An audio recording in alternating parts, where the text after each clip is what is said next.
Angry कचौरी वाले की लड़ाई।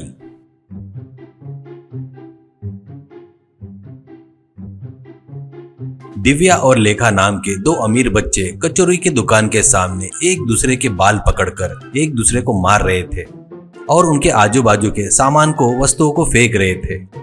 ये उस गांव के सभी लोग देख रहे थे बड़े आश्चर्य से, और कुछ लोग तालियां बजा रहे थे, कुछ लोग सीटी मार रहे थे। उनका झगड़ा देखकर वहां पर कचौरी बेचने वाला ठाकुर, ए लड़कियों, समझदारी से तुम्हारा झगड़ा बंद करो, नहीं तो मैं क्या हूँ तुमको पता नहीं। और तुम दोनों को देने के लिए 8 कचौरी है मेरे पास, 4-4 पैक करके देता हूँ, कहता है तो लेखा। अरे मेंटल कहीं के, मुझे भी 4 ही चाहिए। वो कौन से पता है क्या, उसको जो बांध कर देगा ना 4 वो ही कचौरी चाहिए, वो ही मुझे खाना है। उतना ही नहीं, उसकी कचौरी खाने की इच्छा को मैं अपने पैरों के नीचे दबाकर मसल देना चाहती हूँ। तो दिव्या, सेम टू सेम मेरा भी यही डायलॉग है और मेरी भी सेम फीलिंग है, मुझे भी इसको देने वाला है ना वही कचौरी चाहिए। ठाकुर, देखो लड़कियों, पहले ही मेरा दिमाग गर्म रहता है, तुम लोग क्या बोल रहे हो मेरे समझ में नहीं आ रहा है। मेरा दिमाग सटक गया ना, मैं क्या करूँगा मुझे ही नहीं पता। लगे तो मेरे कस्टमरों से पूछो, यहाँ पर मेरे पास हर कोई डरते डरते खाता है। दिव्या, तू कुछ भी कर ले पर उसको कचौरी नहीं देना, उसको देने वाले कचौरी मुझे ही देना।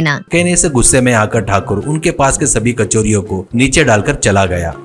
इससे दिव्या और लेखा भी वहां से चले गए। उसके अगले दिन फिर से ठाकुर कचौरी बेच रहा था।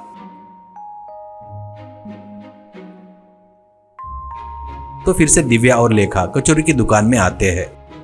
ठाकुर लोगों के ऊपर चिल्लाते हुए गुस्से से उनको कचौरी दे रहा था।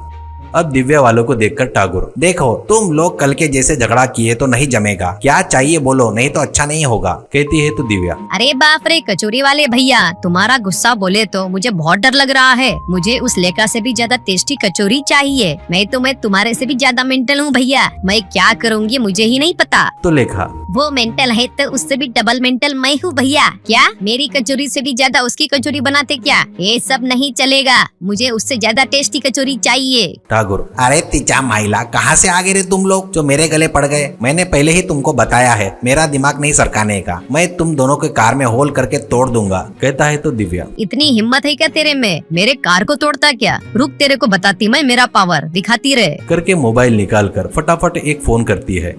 थोड़ी देर बाद वहां पर एक जेसीबी आती है।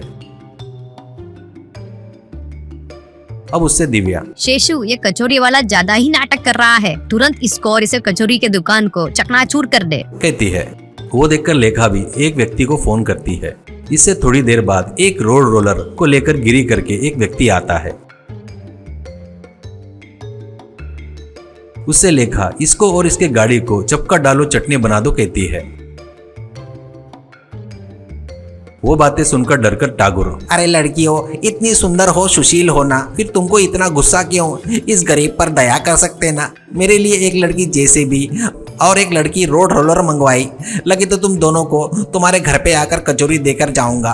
कृपया करो, मेरी जिंदगी जिसके भरोसे चल रही है उसको तहस नहस मत करो। अब कभी गुस्से से कभी कुछ नहीं बोलूंगा, कहता है तो दिव्या।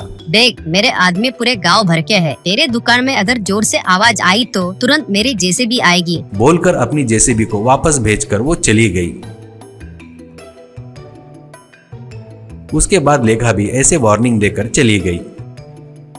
बाद में कुछ देर बाद घर में दिव्या और लेखा मिलते हैं। अब दिव्या से लेखा, दीदी, इस झटके से वो कचौरी बेचते वक्त कभी नहीं चिढ़ेगा, नहीं तो क्या अपने को कचौरी देते हुए अपने ऊपर ही चिढ़ता क्या? पैसे देकर खरीद रहे लोग बोले तो कुछ भी नहीं लगता क्या? उस बात पर दोनों बहुत हंसते हैं।